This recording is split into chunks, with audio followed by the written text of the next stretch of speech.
भगवान की ओर चढ़ाते हो?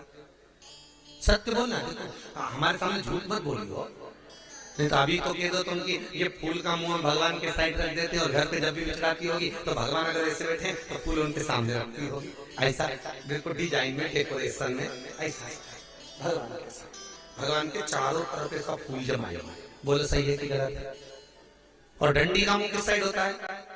भगवान की ओर। फूल का मुंह किस साइड होता है? तुम्हारी ओर। अब फूल किसी को देते हैं तो फूल का मुख देने वाले की ओर होना चाहिए कि नहीं होना चाहिए? पर अभी तक आप जितनी बार भी भगवान को पुष्प समर्पित करी हो, जितनी बार भी तुमने फूल दिया, तो सारा फूल तुमने अपने आप को दिया। भगवान को तो डंडी पकड़ा गया, भगवान को। और फूल चढ़ा के अभिलाषा कितनी बड़ी, मन में तमन्ना कितनी बड़ी, मैं भगवान को फूल चढ़ा रही, मैं भगवान का श्रृंगार कर रही, भगवान मेरी जरूर सुनेगा। भगवान के काय का सुनो, रोज की रोज कांटे की डंडियां मेरे को छुपा छुपा के चली जाए। कई लोग कहते हैं भगवान तुमने ये लड्डू रखा था, मैंने ठाकुर जी तुमने लड्डू नहीं खाया, भगवान तुमने ये पेड़ा नहीं खाया, भगवान तुमने ये झारी जी का जल नहीं पिया। भगवान के मन तो खूब करता पीने का, पर करूं क्या, जब जब मैं आगे बढ़ता हूँ डंडी चुप जाती है, इसलिए नहीं जाता। इसलिए वैष्णव धर्म में, पुष्टि मार्ग में तो फूल भी पूरा भगवान को नहीं चढ़ाते, उसकी पंखड़ी को निकाल कर, फोल्ड कर कर, तैयार कर कर, सुई में डालकर, फिर गुंज माला तैयार कर कर भगवान को चढ़ाई जाती है। एक पत्ती के 4 भाग मोड़े जाते हैं, बचपन, जवानी, अधेड़ी, बुढ़ापा, भगवान को दे दो। एक फूल कैसे चढ़ाना चाहिए समझ में आ गया? अब तो गड़बड़ नहीं करोगे, अब जो हो गया हो जाएगा, कोई दिक्कत की बात नहीं, हो गया। समर्पण हो, अपने लिए नहीं, भगवान के। पूरे देवताओं के मंदिर में हमने देखा, तुम कहीं पे भी चले जाओ, किसी भी देवी देवता के मंदिर चले, वहां पे जो भी फूल चढ़ा मिलेगा भगवान के सामने ऐसा जमा हुआ मिलेगा। भगवान की ओर मुंह नहीं। फूल का मुंह किसकी साइड है? आपकी साइड। डंडी का मुंह भगवान। जो आप किसी भी मंदिर में, किसी भी देवालय में कहीं पर भी जाकर देखिए, आपको वो फूल की डंडी का मुंह, और फूल सामने। समर्पण क्या? समर्पण क्या है? पुष्प भगवान की ओर हो, और भगवान की ओर हो तो भगवान को फूल क्यों दिया जाता है मालूम है आपको? अरे बोले तो जब के मालूम है, क्योंकि हम अपने दिल की बात भगवान से नहीं कह सकते।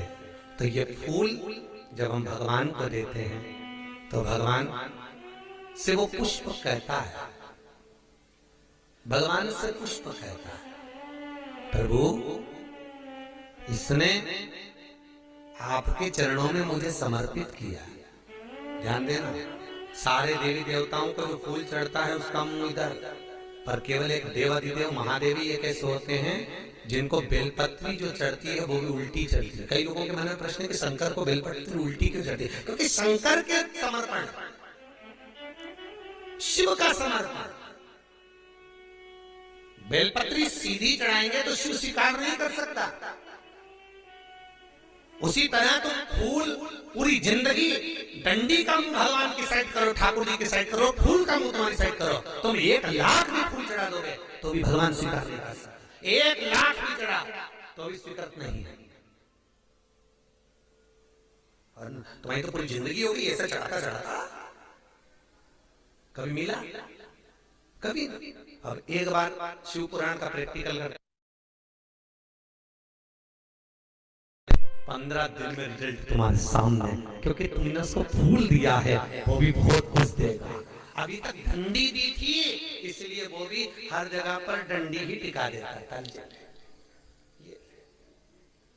पुष्प, पुष्प कहता है भगवान से, भोलेनाथ से, पुष्प कह रहा नारायण से, पुष्प कह रहा ठाकुर जी से। फूल अपने मन की बात शंकर से नहीं कह सकते, तो फूल कहता है, फूल कहता है प्रभु जैसा मैं कोमल हूँ चढ़ाने वाले को इतना कोमल बनाकर रखना। प्रभु जैसे मुझ में सुगंध है, चढ़ाने वाले को इतना सुगंधित बनाकर रखना, उसकी जगत में इतनी सुगंध रखना, इतनी सुगंध रखना कि जितने बदबू वाले हैं वो भी भग जाए और ये सुगंध और मतलब जलने वाले जितने सब भग जाए, इतनी सुगंध। प्रभु इतना सुंदर मुझे समर्पित करा, इसका जीवन भी सुंदर बनाकर रखना। फूल करा शिव से, पुष्प करा ठाकुर से, पुष्प करा लाल से। अब चढ़ाया, खूब चढ़ाया। और एक और बात अपनी जिंदगी में उतार कर रखना, बहुत अच्छी तरह से उतारना। किसी के बगीचे में फूल लगा हो, बिना आज्ञा के कभी मत तोड़कर भगवान को चढ़ा, कभी भी।